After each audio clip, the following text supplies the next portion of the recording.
It is Tuesday, December 10th. It feels like it's Christmas season. We have talking about new leadership at Stellantis, EVs lasting for over 20 years, and Sora is here. Meanwhile, I feel like I'm in a vibe today. I have a candle burning in my office.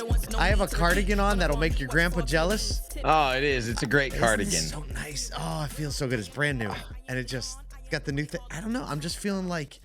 I feel like in a calm mode today. Is it time for us to switch our lights to red and green for the video people? Like, should we be doing that at this point? Nathan's shaking his head no. Nathan's backstage. I mean, is tomorrow 2 weeks out? No, I think we need to wait till next Monday. Because that's like the last week. Like 10 days. I know, but it gets old fast. Everything starts to look the same. Okay, 7 days. We'll give it 7 days. We'll do next Monday.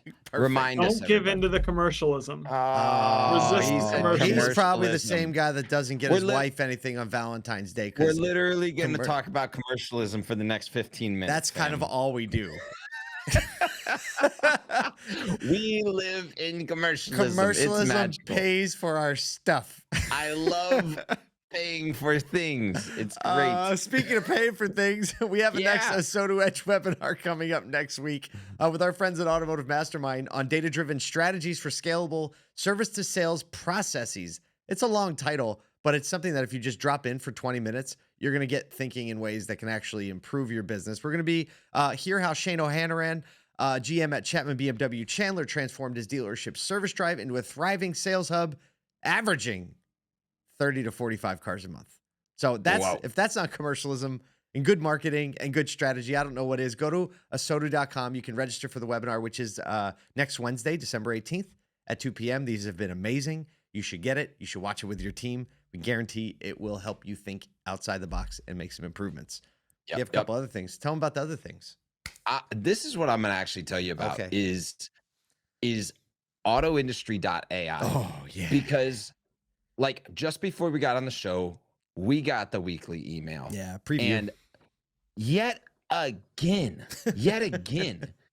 the prompt stuff of the week, that our folks. team is putting together about like how to work with these AI tools and chat with them and communicate with them and get the thing that you want out of them. If that's the only reason you sign up for it, you should. But there's a lot of other content. Reasons, but that one you can actually go to autoindustry.ai right now. The very first thing on there is going to be our weekly email this week. We're talking about something that we're talking about at the end of this show, GPT Pro, all of the stuff, but you got to sign up for it. It's crazy. Yeah, you do. All right, let's get into some news. Let's get into it. Some good things to talk about. Tim Kuniskis, he's back at Stellantis. I don't know if you remember him. I remember him. Put his picture up. Do we have his picture to put up? This gentleman, he looks like he knows what he's doing. He's going to be the new Ram truck brand CEO. He looks like, I don't know, forgive me, not meant to be offensive. He's a good looking, handsome man. If David Long and Joe Chura had a shared brother, it would be this guy. Nailed it, right? But his return is coming amidst a significant leadership shakeup following CEO Carlos Tavares' resignation. It was big news last week. So his comeback has been met with excitement from dealers who do value his market insights. He's very approachable. He's, in my opinion, he's like kind of the perfect kind of guy to lead the Ram brand. Chrysler CEO Chris Feuell is moving to lead Alfa Romeo in North America. Jeff Komar returns as U.S. sales head. So they're just moving everything around. It's following a very turbulent year at Stellantis, marked by declining sales, high inventories. And the head of Stellantis U.S. Dealer Council said, quote, Tim brings a wealth of knowledge and everyone in the company has leaned on him for guidance at some point. So it seems like they're going back to what seemed to work to rebuild that trust. Yeah, I mean, one, let me start with this. If you can or can't hear us out there, we apologize if you're watching the live stream. I don't know if you can read my lips. But if you want to listen, if you listen to the pod, you can definitely hear us because we're recording it. So you're good. But hey, Doug, jump over to LinkedIn. Maybe it's working. What we do know is that obviously some of the top of Stellantis is going to get shaken up. This is going to be I think one of multiple places where we see a shakeup. Obviously, the Ram truck brand has been trying to survive kind of out on its own, getting out from the Dodge nameplate. So we'll see if, there's some movement and some opportunity for Ram to kind of like really stand out on its own at this point. Yeah. Speaking of standing out. Stop. Segue. Time. I'm so happy to have my trigger pads back. I didn't have them yesterday. Got them today. So nice. This is nice. this is a really eye-opening one with a lot of potential implication. Despite myths about rapid degradation and expensive replacements, evidence is now suggesting that EV batteries are far outlasting expectations, offering some long-term reliability for secondhand buyers. Studies are showing that EV batteries retain 90% capacity after 62,000 miles and 87% after 186,000 miles. With an annual degradation of just 1.8%, factors like DC rapid charging in hot climates can increase degradation, but advancements in battery management systems are starting to mitigate the risks. Real-world data reveals early EV models like the BMW i3, Tesla Model S have retained 80% of their capacity over a decade later. And that's the old battery technology. Experts are saying smaller battery buffers and more transparent reporting could reduce future costs. Basically, the cost of maintenance is lower, says Geotab CEO Neil Koss. He said brake pads, wipers, that's about all you need. Look, this is one of those things that I remember selling EVs very, very early on in like 2010, 2011, and everybody had the question, the battery. Are these things going to stand up? And now that we're seeing the results of this, long term, pretty impressive to see just an 80%, like capacity at this point. There's still question marks on whether or not you actually get 100% capacity. So maybe 80% is really 60%. Oh, right. Like maybe you never really get 100 from the start. Right. From the start. So, but this is a part of the education path of, hey, EVs from a cost perspective, from a longevity perspective, like people that are just wondering, having those questions, will this car last the same 13.6 years that my ICE car, which is the average that we were talking about yesterday, is?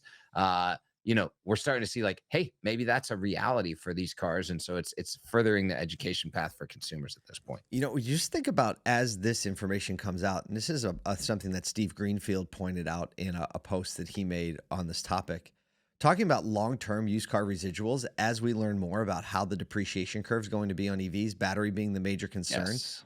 Like EV leasing might become way more affordable if the depreciation is way less. Because you already know like the wear and tear, like, I don't know, this is a shakeup, but we're in the we have to find out mode right now, right? We still need, but this is the thing only thing saw about at the EV leasing, the only thing about EV leasing that I gotta say is like every EV that I've ever seen has curbed up wheels. So all those wheel guys, they're gonna have jobs. You know what I mean? That's Paul? close to my heart. That's close to my heart. I mean, when all that started to happen, I did contemplate. I'm like, you're like, should I spin that up again? I still get phone calls. I still get phone calls all the time.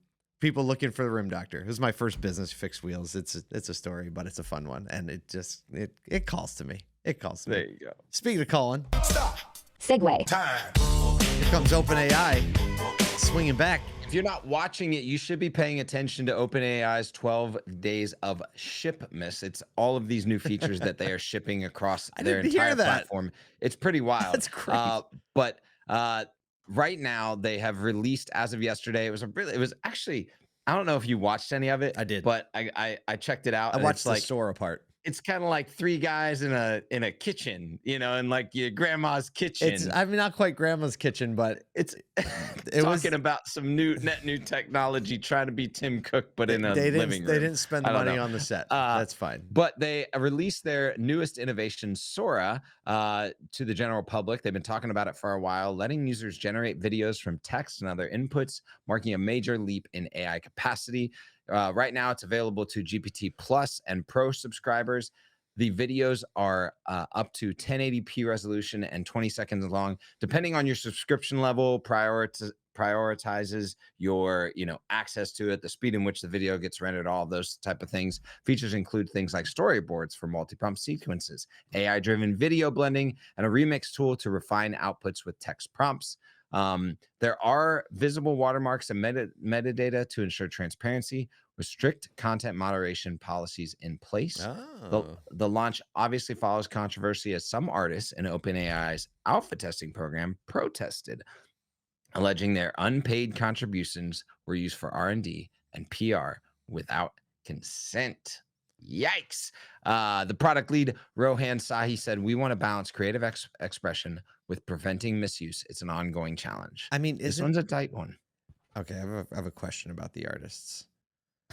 When someone gives you a beta, isn't it assumed that they're using the beta to R&D the product? Literally, like, that is the definition of a beta. I'm almost guaranteeing that whatever document you had to sign or like click approve in the thing said, like, we get to basically use everything we you can looked use at your stuff, and as a yeah. benefit, you get to be the first. I don't know. That Exactly. that stuff drives me nuts. Get it over. But this tool, I'm excited to use it. And one of the reasons I will use it more than I've used Runway, which is the other video generation tool, is the fact that it's just built and baked within OpenAI's ChatGPT platform. So it's all in one. I watched the part where they were going through and they were like sampling the videos, and it looked really savvy. A lot of these tools, and we'll say it again, whether it's this video tool, whether it's just regular old ChatGPT or Google's LM, all of these are a way to get first draft on the table as fast as possible. That's right. Because most people say, like, oh, once it's started, I can get rolling, right? That is, the old adage, once begun is half done, right? AI helps you get it not just started, but it gets you, a third of the way down the road. People that rely on it to get all the way down the road, you can watch it happen, and it's this point it falls apart, and you can spot it. Well, it always looks funny or sounds funny in the end if you try and get all the way there with it, and that's where, like, I'm really encouraging people, especially as people are thinking about 2025, that all of this like ideation that becomes difficult, especially if you're trying to work on these things later in the day with teams across your departments or interdepartmentally, like, it's a great way to honestly start the conversation. It's almost like GPT becomes the icebreaker for your vision casting, right? That's really good. Come on, you just said that. I don't know if we can end the show on anything Get out of here. other than that. Listen, we're glad you were joining with us today. Look, we're in the auto industry, but we're in the people industry. We like commercialism, like Nathan said, but we like people even more. Get out there, care for some people, use some AI. We'll see you here tomorrow.